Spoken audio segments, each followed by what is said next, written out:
Welcome everybody to tonight's work session, Monday, March 2nd, on the, Water Sewer Enterprise Fund Rate Model Study Follow-Up. We have Dave Hyder, we have Al Pratt, we have Eric Fiedler, we have Peter Rice. And looking forward to this discussion. I will pass it over to the city manager. Thank you, Mayor, and I will in turn pass things over to our Water Resource Manager, Al Pratt, who will start us off. Great. So yes, this is the second work session for the Water Sewer Enterprise Fund rate study that we've been conducting now for quite a few months. And I'll just start with some general comments about the rate study and provide some background on the management of the funds and move quickly into the Dave's portion of the show here. So first slide is just going over generally the reasons why we conducted the rate study, again revisiting this. We have had over the past 10 years some major changes in our types of customers. And year over year we look at our budgets, go through our CIP and come up with rate increases incrementally.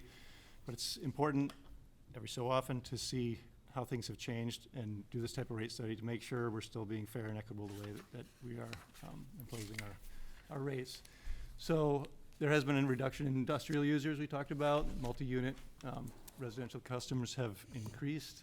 There's also been the shift where the commercial users and especially the residential units are not lived in year-round. There's periods of times when there's no water use, and that affects the way we collect our revenue. If we're not billing for water, we need to be able to collect revenue otherwise, because we have the infrastructure in place for that.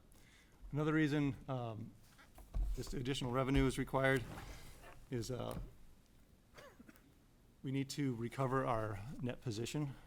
We have our fund balances in our enterprise funds, and they have gone down over the years for many reasons, these being some of the primary ones. The regulatory requirements for the sewer side, there's been a lot of projects associated with EPA consent decree that have been more costly than we anticipated.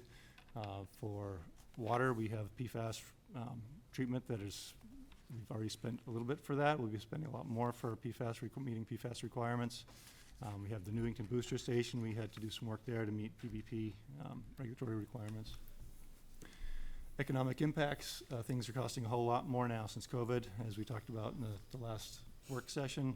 Cost of just doing business has gone up dramatically, and we're trying to keep up with that, but our rates have not matched these cost increases over the past 20 years. There were 4 of the past 10 years that there was 0 increase year over year in our water rates. So we're catching up with that as well. And so the rate study really looks at the revenue side of the equation, and Dave will talk about that. I briefly want to talk about the expenditures because it's easy to make the accusation that we're just raising rates because we want to spend more money. We go through a very detailed process on how we manage these funds, and I broke it down to 3 basic buckets here with operations, existing debt service, and projected debt and capital outlay, and I'll go into a little more detail on all those and how we manage that. So first of all, the operations. Go to the next slide, please. Just to reiterate, we have a very large water and sewer system, the most infrastructure than any town around here. We have 2 wastewater treatment plants. We have 2 water treatment plants, almost 200 miles of water pipe, and over 100 miles of stormwater pipe. And all of this is in operation 24 hours a day. So a lot of costs associated with that. The next slide kind of breaks this down. When we do our annual budget, we're looking line item by line item at all the costs of performing our operations. We work with the foreman and our operations manager to really look through all these details and justify the costs line by line. Look at previous years to make sure there's no outliers, and really working across divisions with the department to make sure we're getting any efficiency we can out of this process. And there is a work session coming up on the budget, so I won't go into more detail of operation side of things. The next slide is how we go about our capital improvement planning process, and this is basically how we're getting into the more of the projected costs that will be incurring in these funds. And we can break down, we need to prioritize those. So we prioritize them in terms of regulatory compliance, critical infrastructure, and priority projects. Obviously, the regulatory compliance ones are the ones that we need to do, and there's typically a timeline associated with that. For example, the PFAS treatment for the Greenland well, EPA requires that treatment to be online by 2029. So there's no question we need to move ahead and expend those funds in the near term. Critical infrastructure is broken down as that infrastructure that may be low risk of failure, but high consequence if they did fail, like the transmission main under Little Bay, like our water storage tanks. So prioritizing upgrades and rehab on that is very important. And then finally, our priority projects. These are a lot of the water main works and treatment plant upgrades that need to be done. So whenever we look at our capital improvement plan, we look at these priorities, and where we can shift schedules, we do. Problem with pushing out projects further, they end up costing more at a later date. So all the balance that we need to do. And similarly on the sewer side, I won't go through all this, but definitely the way we break down our capital projects. And then our existing debt service that is what we need to pay every year for all these items that we've worked on. So surface water treatment facility is good news there. In FY29, that debt will be rolling off. And that's about $1 million a year right now. So that will help our enterprise fund on the water side with that. Most other things, 20-year bonds. So we're pretty much fixed at paying these, and there's not much we can do about that once we get into that position. Next slide is just also the list of the sewer upgrades. Of course, the big one was the Pierce Island wastewater treatment plant upgrade that we'll be paying for quite a while now. And these are just baked in costs that we need to work into our plan and our management of our funds. And with that, I'll turn it over to Dave to get into the rate study. All right. Well, good evening. Thank you for having me back. Looking forward to work session number 2 here. Just in terms of the goals, the rate study, I just want to remind everybody that the goals that we wanted to accomplish are to update the rate model. So that's looking at the financial planning. We want to make sure we have the financial health, stability, and predictability within the water and sewer enterprise funds. A key portion of that is to support a plan to ensure adequate net position and fund balance. So that's making sure that we have adequate cash within the funds. We talked about that last time. And this evening, we're going to focus in on looking at making sure we're appropriately pricing water and sewer service. So that's based upon the cost of providing each of the services. And we want to balance the rate and fee structures to reflect the service needs across all customer types. So I'm going to jump into each of those here. But before we do, I just wanted to have a little bit of a recap from the prior discussion from our last work session, which I think was on January 14th. And what we found, and some key findings from that rates work session, were that the current water and sewer revenues are not sufficient to meet the current and projected expenditures of each fund. And therefore, rate revenue adjustments will be required to have sustainability within the fund. So we're going to have to do some rate adjustments. We also determined that based upon the cost of service analysis, that there's some modest misalignment between what it costs to serve customer classes and the revenues that you're generating from each of those customer classes. It's within industry standards, but there is some modest misalignment. So we'll talk about some ways to address that this evening. And then as we looked at some of the rate structures, just one of the key components there was that the revenues that you're generating from your fixed charge are currently well below industry standards. So we'll focus in on how to potentially address that. So we talked last time about really 3 key steps within the rate study. The revenue requirements of the financial plan, how much do we need to generate? We talked about cost of service. And this evening, we're really going to focus in on rate design. How do we actually collect the revenues that we need for water and sewer service? So that's the primary focus. And I do want to start out just giving you our recommendations right at the top. So what we are recommending is the adoption of a new water and sewer rate structure. That new rate structure will provide additional revenues for the water and sewer system. It incorporates a higher fixed charge for water, the addition of a fixed charge for sewer, modifies the usage tiers, so how you actually charge within tiers, to provide an essential quantity of water and sewer service at a lower rate.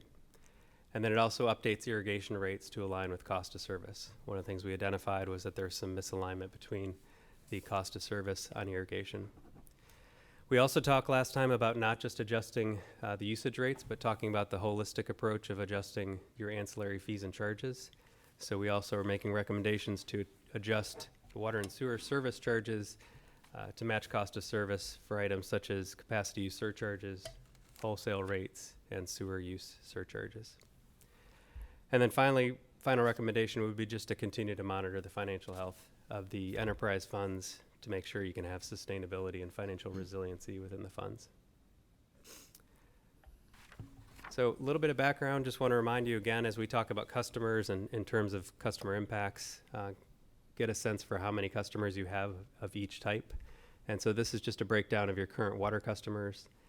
Vast majority of your water customers are residential in nature, 81% of your customers are residential. You can see commercial make up about 12%, and then irrigation residential is about 5%, and then you have a small smattering of industrial and municipal and commercial irrigation customers, but by far the largest is residential, followed by commercial. On the sewer side, we see something similar. About 85% of your customers are residential, making up the vast majority.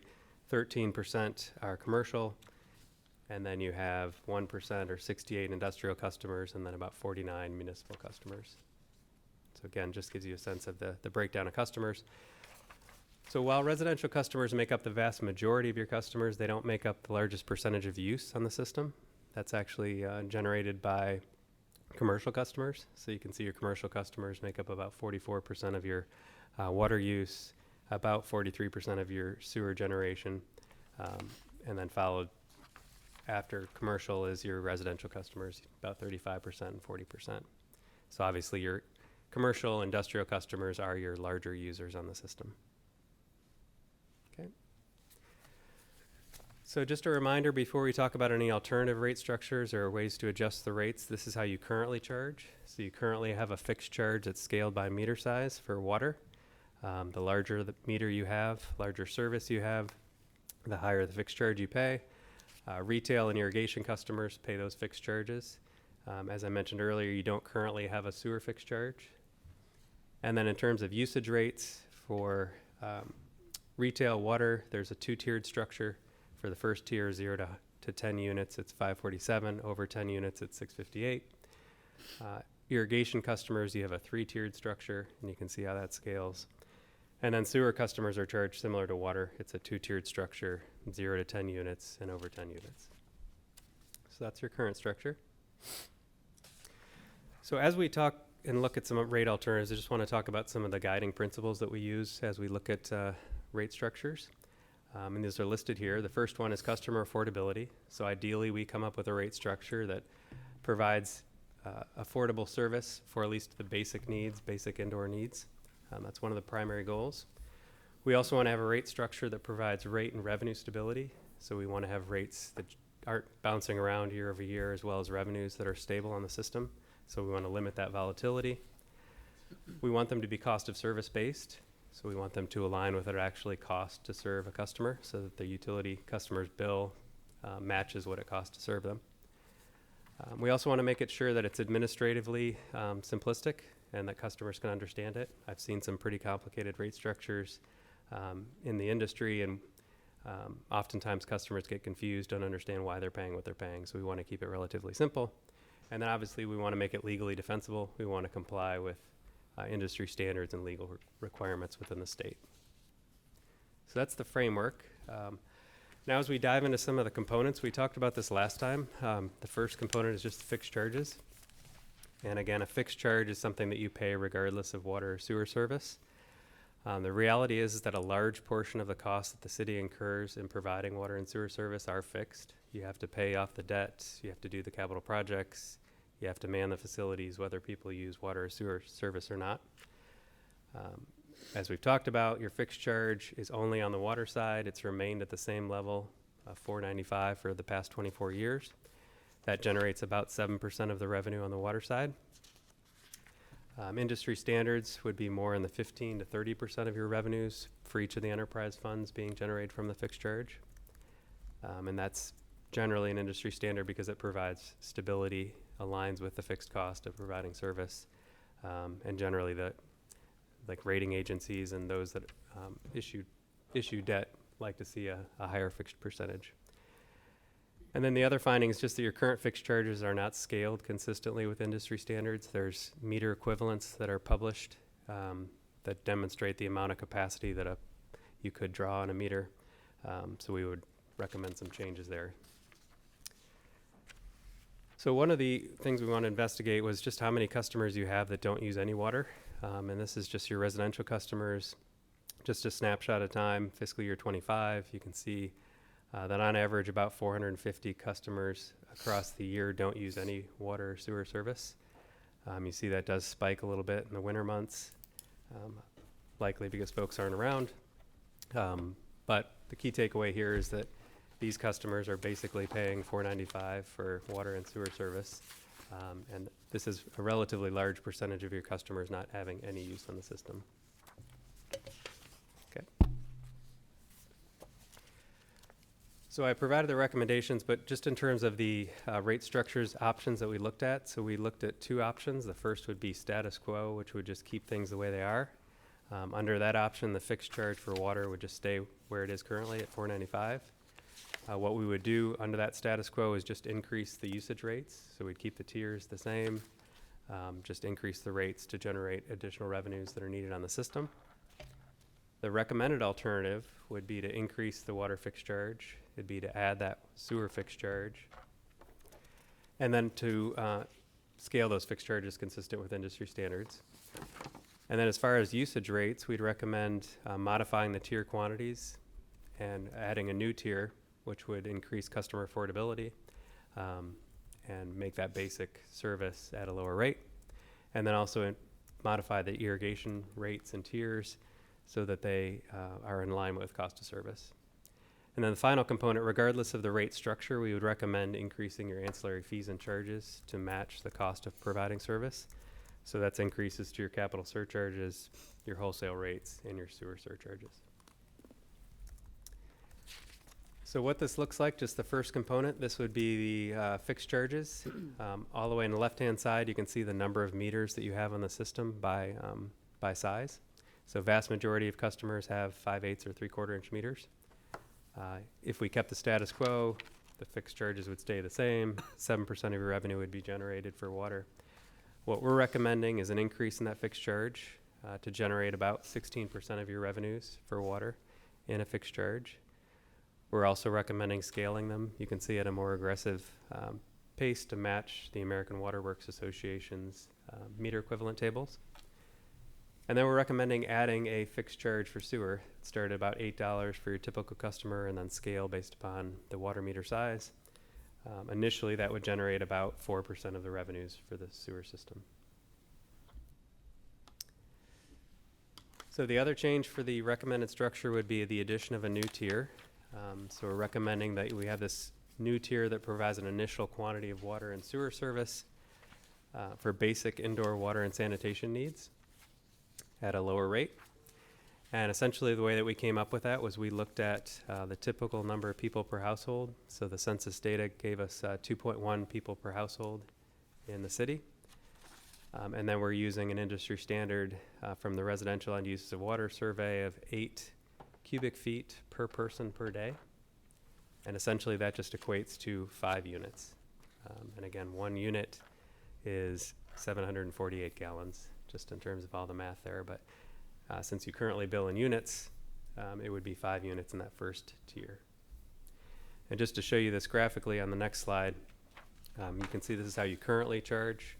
So your first tier is 0 to 10 units, and then your second tier is over 10 units.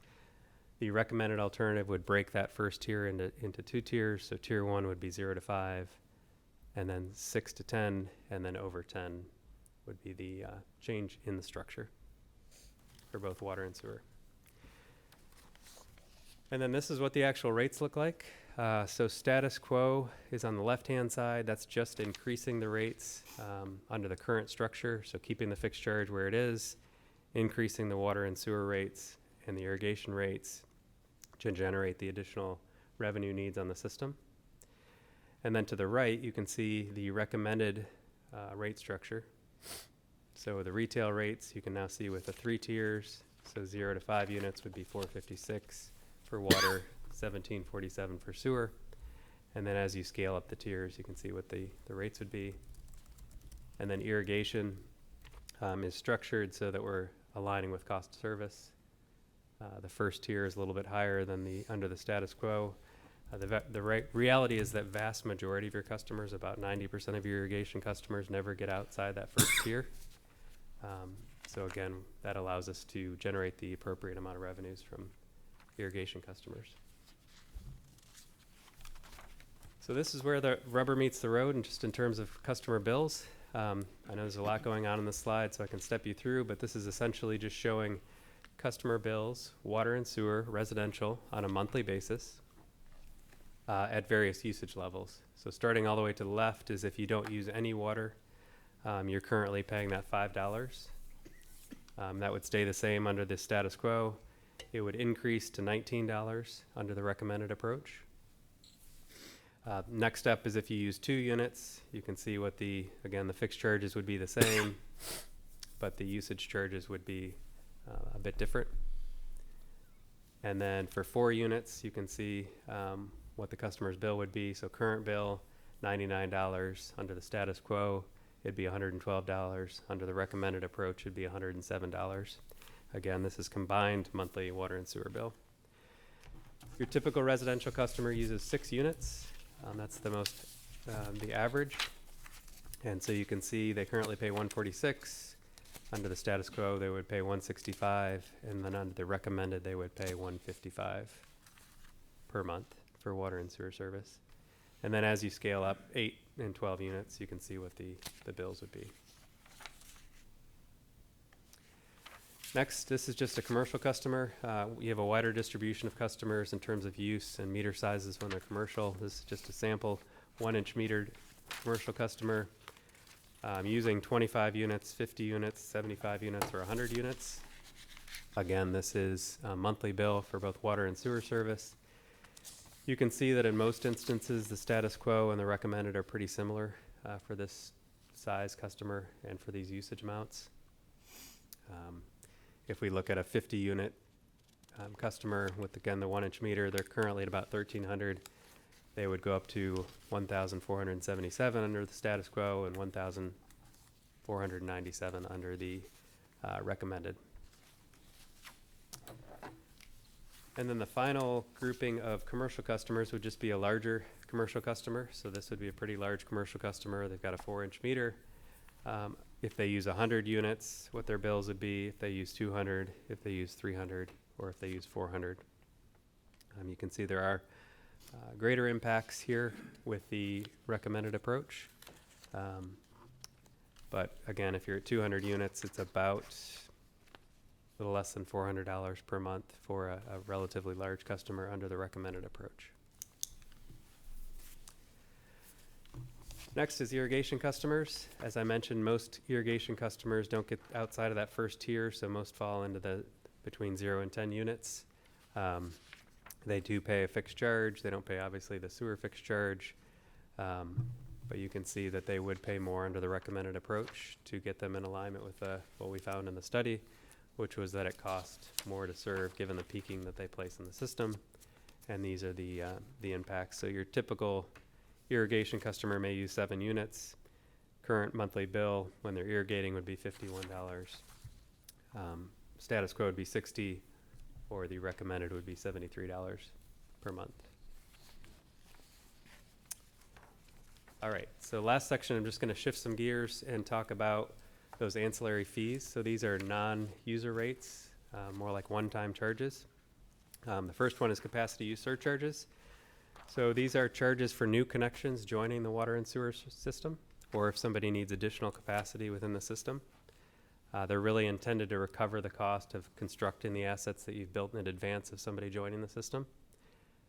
It's important to note that these capacity use surcharges are not impact fees.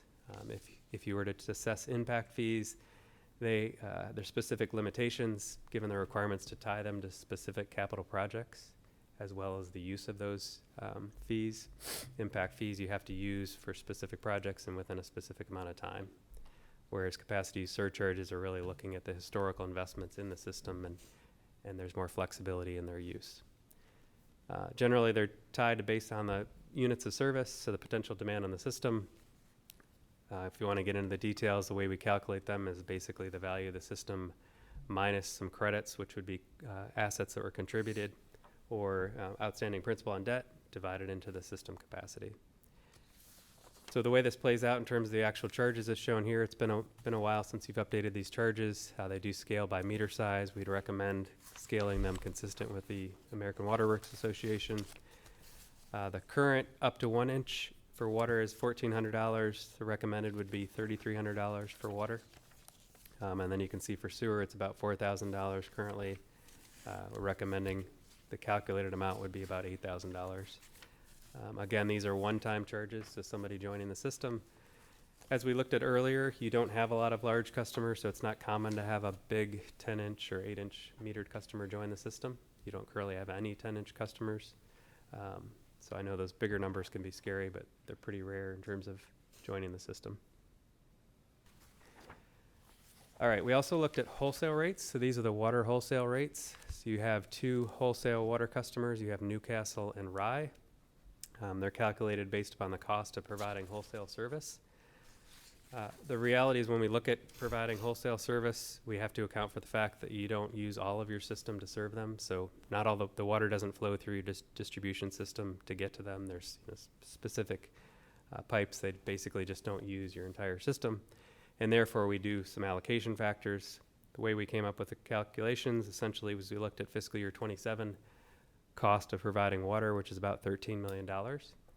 We allocate the portion of the system that they're using or the demands that they place on the system. And that calculates that for water, we should be collecting about $381,000 in fiscal year 27 for wholesale water service. When we calculate the unit rates, that would say that Newcastle's rate should go from $352, which is a current per unit, up to $650. And Rise should go from $425 up to $650. And you can see the percentage change. So again, that's based on the cost of service. Similarly, on the sewer side, you only have 1 sewer wholesale customer, that's Newcastle. $19.5 million is the total cost for fiscal year 27 for sewer. When we allocate the portion of the systems they're using, it's about $400,000. The current Newcastle rate per unit is $11.39. And what we've calculated is a 21% increase, about $13.74, to generate that $400,000 in terms of cost of providing wholesale sewer service. And then the final charge is just your sewer surcharges. So the city does assess sewer surcharges for customers that send you higher than normal strength sewage to the wastewater treatment plants. These surcharges are intended to recover the cost of treating that higher strength sewer service. When we looked at the cost of service analysis, we determined that the current surcharges are not set at the appropriate level, so they're not recovering that cost of providing that elevated treatment.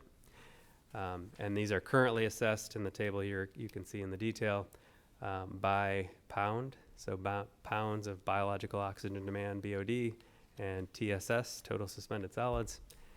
Currently 20 cents per pound for BOD, should be 77 cents, and currently 17 cents for TSS, and should be 65 cents. These are industrial customers, you don't have a lot of them, but would be appropriate to charge them the appropriate amount. So wrapping up, again, we're recommending modifications to your rate structure and a new rate structure. It'll provide additional revenue. It'll address the fixed charges that we've talked about, adding a sewer fixed charge, suggesting modifying the tiers and the usage rates to provide some affordability, aligning irrigation rates with cost of service. And then we've just talked about the ancillary fees. I think you should increase those for capacity use surcharges, wholesale rates, and sewer surcharges, and continue to monitor the financial health of the system. Where the rubber meets the road, though, again, is this is your average residential customer using 6 units. You can see the current bill, fiscal year 26, per month is about $145, $146. Under the recommended approach, it would be $155. So that equates to about a 6.5% increase in the monthly bill for your average residential customer using 6 units. And then finally, just in terms of, we've talked about this at the last meeting, one of the important aspects is to make sure that we're restoring net position over time. So what we've recommended in these rate structure changes will allow you to stabilize net position in the next year, but we still do have a gap. So in fiscal year 27, we're about 3.7 million below that minimum balance that we want to try to maintain in net position in the water fund. Going forward, we're going to recommend that you continue to increase rates, probably in the range of 5 to 7%, and that would allow you to build up your net position. And on the sewer side, we're about 3.3 million below that net position target. Again, that's after these recommended adjustments. And so going forward, we're anticipating you're going to continue to have to increase rates in that range of about 5 to 7% to maintain that net position. So with that, I'll turn it back over to Al. Sure, and I'll just quickly go through what the next steps are here. We will be meeting with the fee committee soon to talk about all those fixed fees that Stantec has put together for us. Consideration of all of the other fees that we're looking at for the water sewer cost. Notify Rye Newcastle of recommended wholesale rates. This was sort of the first presentation. We wanted to have a discussion about that, and then we will reach out to them to discuss the recommended wholesale rates with them. Amend the sewer ordinance to allow for fixed fee. Right now, our sewer ordinance does not allow for a fixed fee, or it's not clear in the ordinance, so that would be an ordinance change that would come forward to the city council to get that reviewed and approved to move ahead with that. And finally, approve these changes formally through the budget process. Thank you, Al. And thank you, Mr. Hyder. I guess the first question that pops up, and first, it's great that we're able to look at, where we're sending the, where the lines are, but people aren't using, in majority of the time that they, might just be here for the summer. But it gets me thinking about the system in general, and 59.2% of this is not coming from the residents. It's coming from commercial, industrial, and certainly at 1.2% on the municipal side. Why was the decision, I guess, why did we not look at making, since we're maintaining a system for, more for industry and commercial more than residential, why weren't we looking at maybe, could we model out what it would look like shifting more of the cost, since maintaining a system to produce or push more than 10 units is obviously, going to be more than just, producing the 6 units. Could we look at a rate that looked at shifting a higher rate for the users above 10 units, and what that would mean for the residential on this side? Yeah, that's sort of what this does anyway with the tier 3 now over that 10 units. Increasing those rates are affecting those larger users. Right. So I looked at it, it went up about 3% over, if we take tier 3, that used to be tier 2, we've created a lower rate on tier 1. So now we have a sub kind of, like a fallback if you're, but could we look at moving tier 3 to a higher position, to charge more out of tier 3 versus less, and what that would do in terms of lowering the residential? Since we're maintaining a system for the commercial aspects, if we want, commercial to thrive, residents have to kind of see a benefit in the system. And could we get back to lowering the sewer rates and the water rates for residential, inclusive of this new, fixed fee, and start shifting it, since we have a big system for a lot of big commercial and a lot of industry?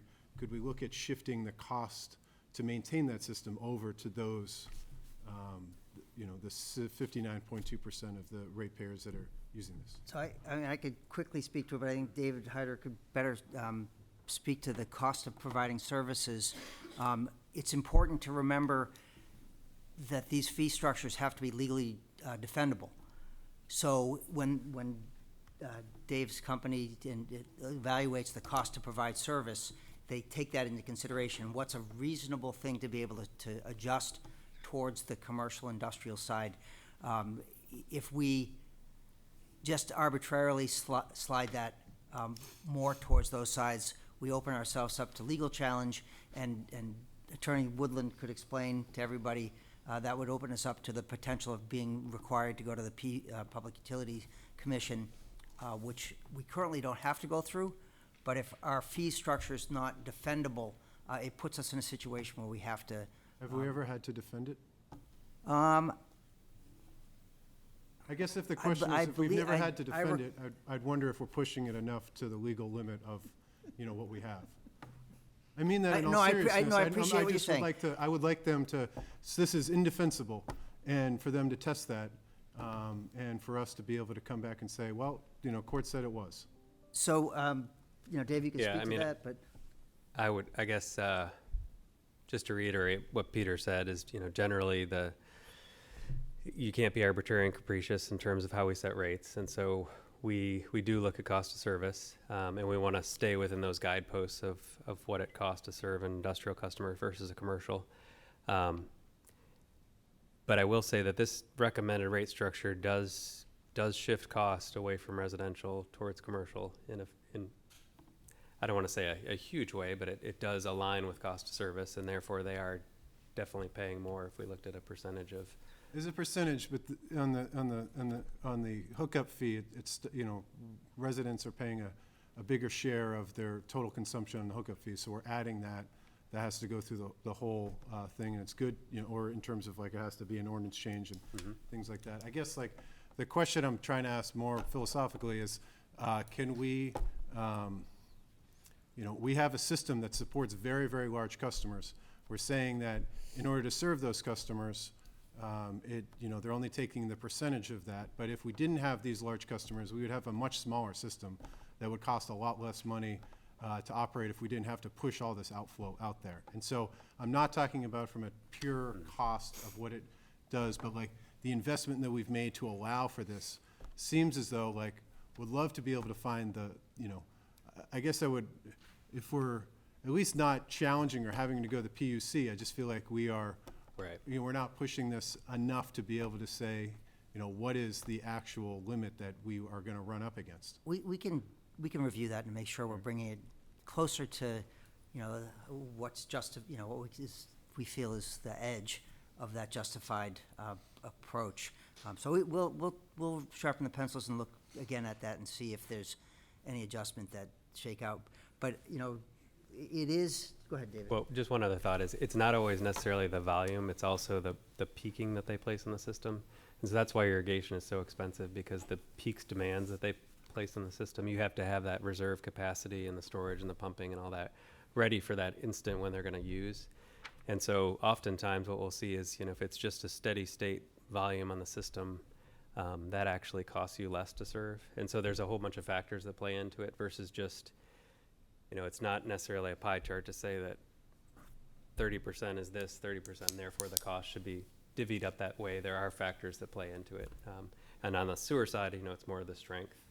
What type of sewage are they sending? So on the water side, there's the peaking and the demands. Right, but we understand what you're asking. Yeah, clearly. Thanks. Oh, okay. Assistant Mayor? Thank you. Just a very random question. So some of the buildings downtown that we have just like one meter. So obviously downtown we have retail or commercial on the bottom, and some units are commercial or mixed use on top. How are those metered if they're not separate?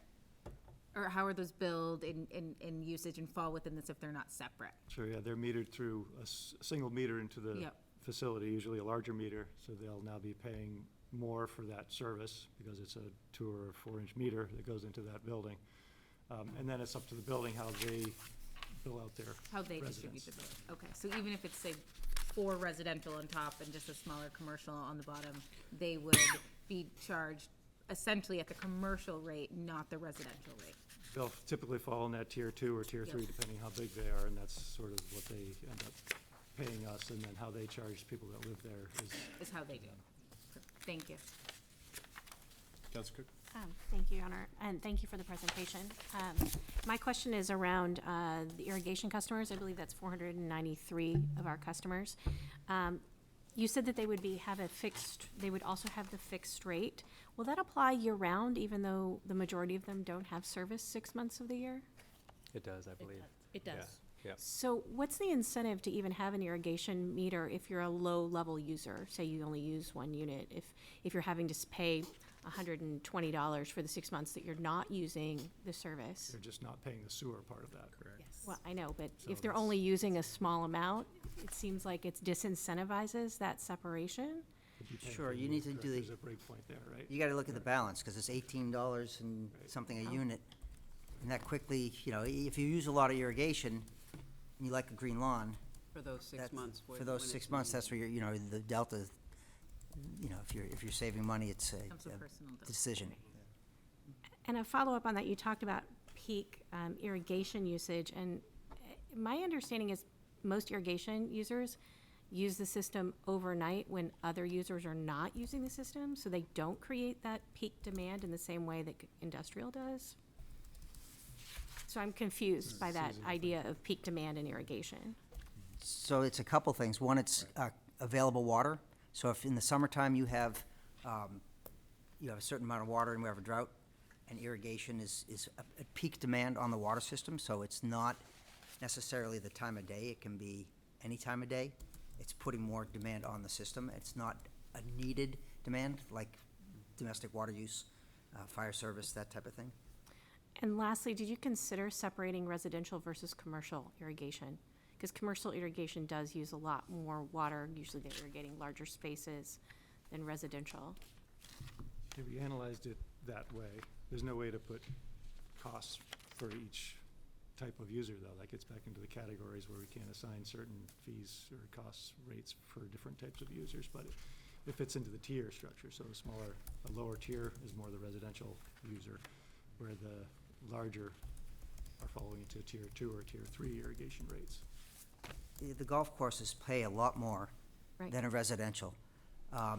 Whether it's residential or commercial, we don't want people irrigating, period. I mean, it's not the best use of our water resources. Right. This was just an area that, there just wasn't very much explanation. That's why I have so many questions. I was like, I don't see the answers here, so thank you. Counselor Tabor? Counselor Tabor? I agree with how aggressive we're being on the commercial rates, particularly in this chart, the larger industrial and commercial. But have you factored in any efficiencies? I mean, our business used to run 2 printing plants. When we moved to Pease and saw the water and sewer costs, we just immediately went to a closed-loop system. And I know Lonza, when we were negotiating with them, came back one day and said, we figured out how to use less water. We don't need to expand the sewer plant. So have you factored in any shrinkage from that? So, I call it It's the conservation conundrum. You know, obviously, we want people to use water efficiently as possible. However, that doesn't, you can't design a rate structure in that manner. You have to look at the cost to provide services and the amount of water being used. And obviously, you've seen, Alice presented and Brian Getz before that showed that over the last 10 years, we've seen a decline in water use, and that's because of conservation, that's because of improved efficiencies.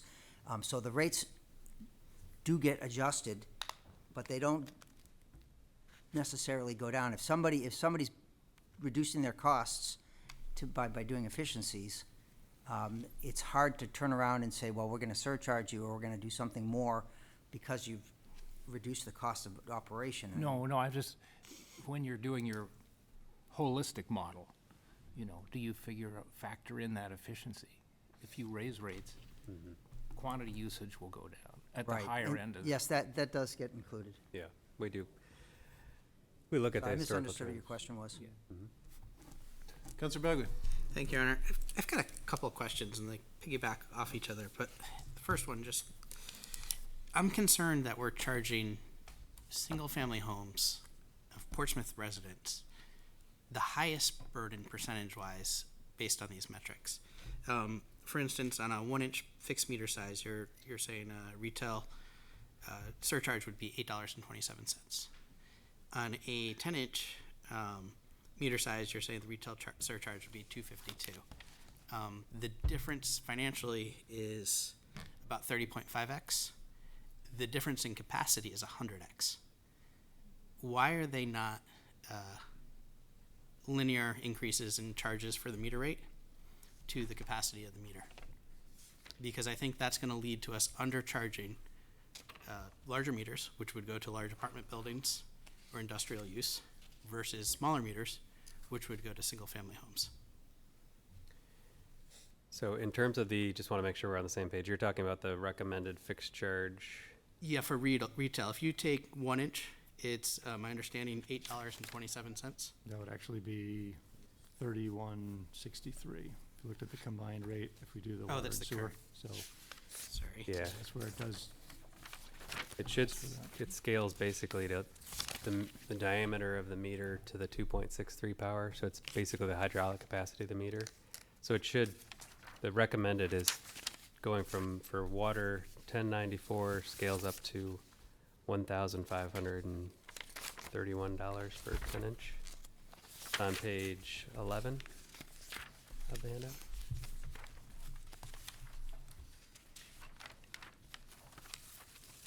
Okay, so 1823. Okay, so all right, so that looks like it's back of the envelope math. That looks better. So I was using the wrong chart there. So it looks like No our problem. old system Your old- penalized. Yes, it didn't scale according to hydraulic capacity. Okay, but now it scales more or less in accordance with hydraulic factor. It does. Okay, and the rough numbers look correct there. So good. That's my mistake. No worries. The other questions I had is in the presentation, Newcastle and Rye are wholesale water customers, and Newcastle is a wholesale sewer customer. Is there anybody else, Greenland, Newington, or is that just it? Is that it for other communities that pay into our enterprise fund? We don't have other wholesale customers. We have individual customers, and we have extension of franchise in a couple areas. Foyce Corner, sewer extension, the sewer franchise expands in that area. We provide service to Adams Mobile Home Mobile Home Park down on the Rye border, but they are not wholesale customers. They're retail customers like other customers. So they would pay the meter fee plus the same rate as Portsmouth residents? All right, and then the wholesale customers, how do we account for this meter rate? So how many individual end users are there of those two wholesale customers? Yeah, so I have some numbers here for you. In Newcastle, there's about 298 customers. And in Rye, there's about 70 customers. Rye is fed through three different points. It goes through 3 different master meters, they're called. There's a 10-inch meter, there's a 6-inch meter, and there's an 8-inch meter that feeds them. They're charged those meter rates, and right now, under the current rate fees, it's about $540 a month. Under the new rate structure, fee structure, it's $2,607 a month for that sort of fixed fee rate. Okay, so we're, between the two of them, we're looking at roughly 360 or 370 customers. So it's not a significant number of households. Right. Okay, so that makes some of my other questions less relevant.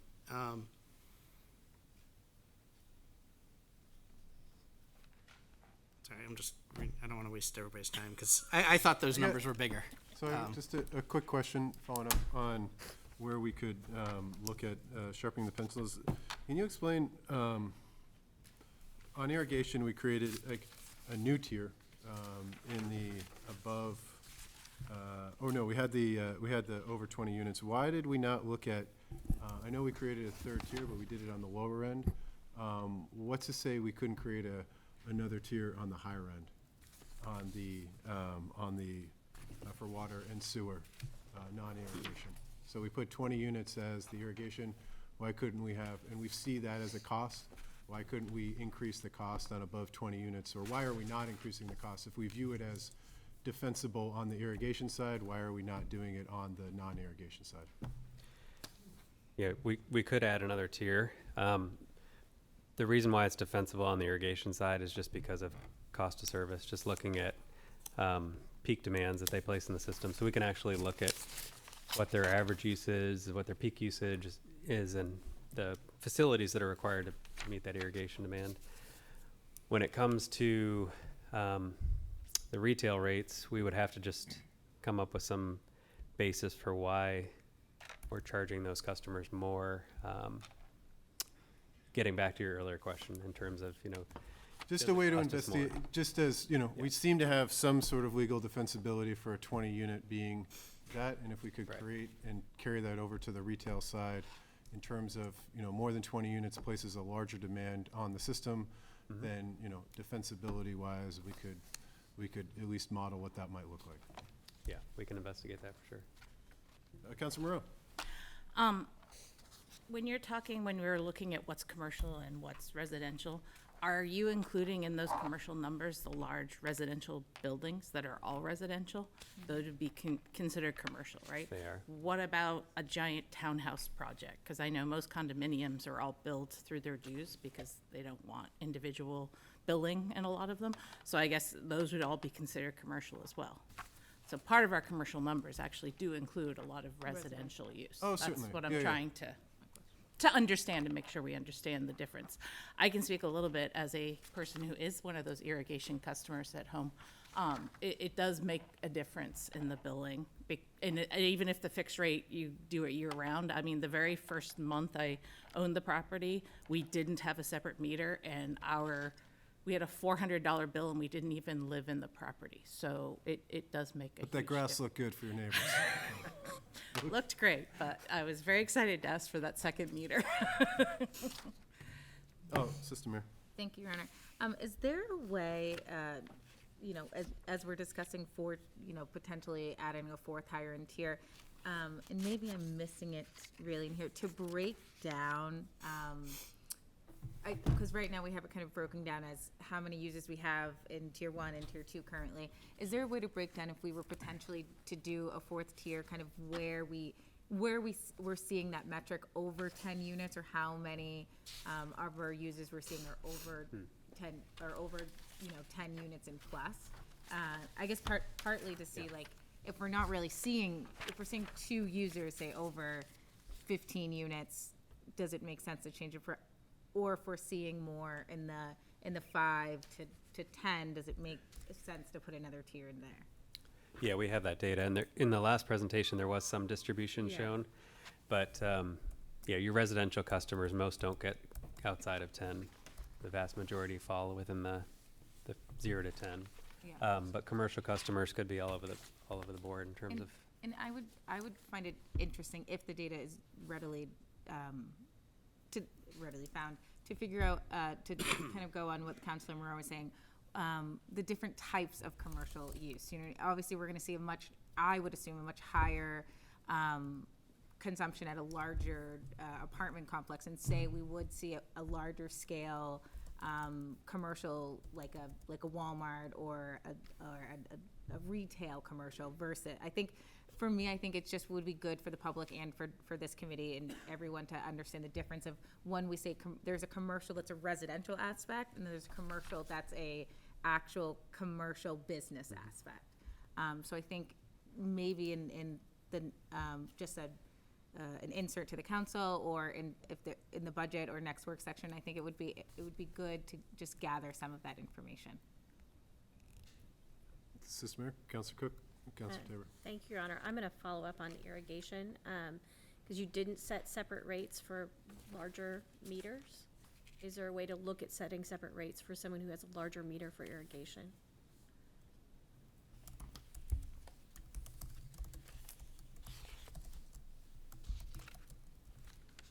yes, I think we could look into that for sure. Yep. I think you have like 17 commercial irrigation customers, so it's a small group currently. My concern is I would prefer to charge those who are using more water for irrigation on a regular basis, a higher rate, than those who are watering their vegetable garden. Right. I'm concerned about not overburdening residents who are feeding themselves out of their gardens. Or an industry that can recoup the cost. Yeah. A member fee-based organization that can recoup the cost of an increase versus a homeowner who cannot recoup the cost. Counselor Tabor? Going back to shifting a little bit of the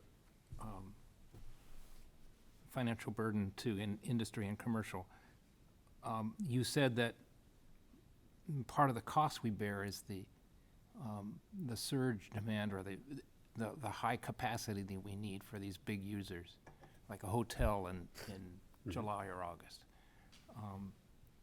And I'm looking at the fixed charges. The recommended American Water Works Association is between 15 and 30%. Can we defensively move the fixed charge up for these larger commercial users? You know, the average is 16%. I don't know if you've done that uniformly, but I'm looking at, you know, the big meter users. Could that fixed charge get up towards the 30%? So just to clarify real quick, what that chart is showing is is basically saying that as a percentage of your revenues for the water system, you'll generate about 16% from that fixed charge. And the way that, to be defensible, the way that we would do that is to essentially say if we set the base unit at basically $11, $10.94, and then we scale that based upon the capacity of the meter, then we're being consistent, because once we deviate from scaling based on some hydraulic capacity, then we're somewhat being arbitrary. We would have a tough time defending why we're charging more for a larger metered customer, recognizing that they do put a higher demand on the system, but Yeah, that's, that just seems logical to me that we have to do the capital spending for more capacity for that 59% of the users that are the commercial volume. yeah, but assuming their meter is sized appropriately, the units or the scaling should be representative of that demand that they can, you know, once you're up to a 10-inch meter, you're basically 150 homes. Is essentially what you're equivalent to, and therefore, you know, that should take care of that. But I understand if it doesn't satisfy your Looks like we don't have any 10-inch true. meters anyway. But if you're at at an 8-inch, you'd basically be 50 homes. But you understand where I'm going directionally. I do. Counselor Bullock? Yeah, just to touch on Counselor Tabor's, are you thinking more of like an exponential kind of, you know, rate change? Because considering the 10-inch would cost a lot more, you know, it would be more, right? Yeah. Yeah. Counselor Bagley? Thank you. So kind of building off what they said, but not escalating it by meter size. So if you took your rate table, as I understand it, which is 16% of needed revenues projected for fiscal year 27, and the industry standard is between 15 and 30%. To me, it seems like we should be close to that 30% number, which would be a 20.25 monthly rate for a fixed of the smallest size. And the reason I say that is because over time, water and sewer rates are presumably going to increase, but we're probably not going to revisit, and maybe we will, the meter issue every single year. And I would see in like 5 years, if we don't revisit the meter issue every single year, instead of being at 16%, we'll be at like 12%. So it seems misguided to start at the low end of the recommended range if we know that that range is going to progress downwards, unless I'm misunderstanding. Well, hopefully, we would recommend that you consider it each year, not necessarily the structure, but we wouldn't say keep it static. If you do a 5% increase next year, do a 5% increase on the fixed charge as well as the usage rates, or consider on the sewer side maybe a higher increase on the fixed charge.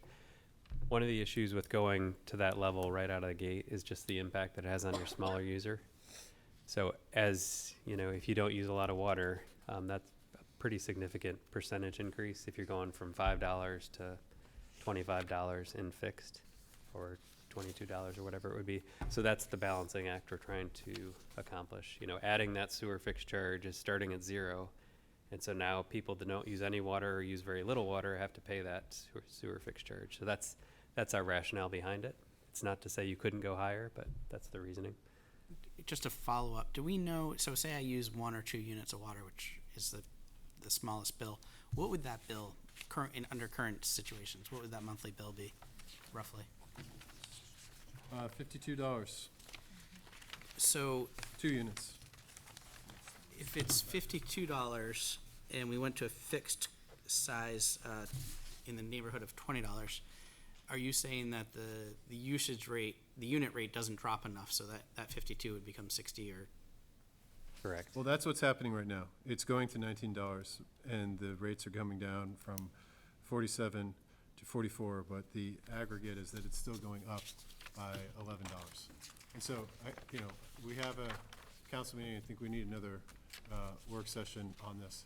I think that part of it would be, we had discussed last time, maybe like a certain amount of usage that's included in the rate as the fixed fee, if it's those 2 units, to be able to increase the fixed fee. I guess the uniqueness that we have here is that more and more folks are buying homes that they're now living in the year round, which is a departure from,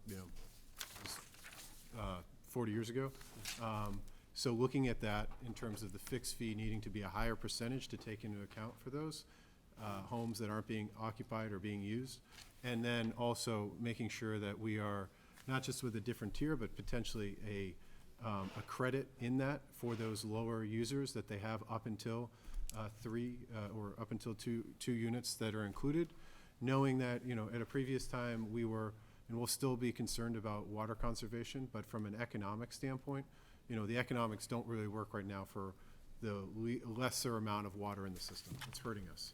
And so we're not as worried about the water conservation on the low end as much as trying to make sure that we're capturing all of the folks that are hooking up with. So, and if we could look at a higher tier and what that would mean, I don't know if we can do commercial as residential commercial versus other commercial, but if we could figure out, a 3rd tier or a 4th tier that's going above the 10 units to capture like the larger unit, the larger users of water, that would be helpful too, to maybe offset some of this stuff.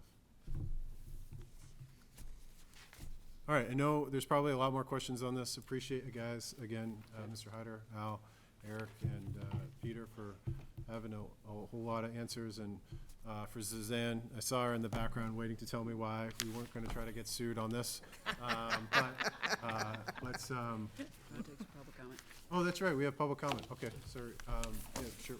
We'll take public comment. If you could speak to the microphone here, or wait till public comment that we have at the city council meeting.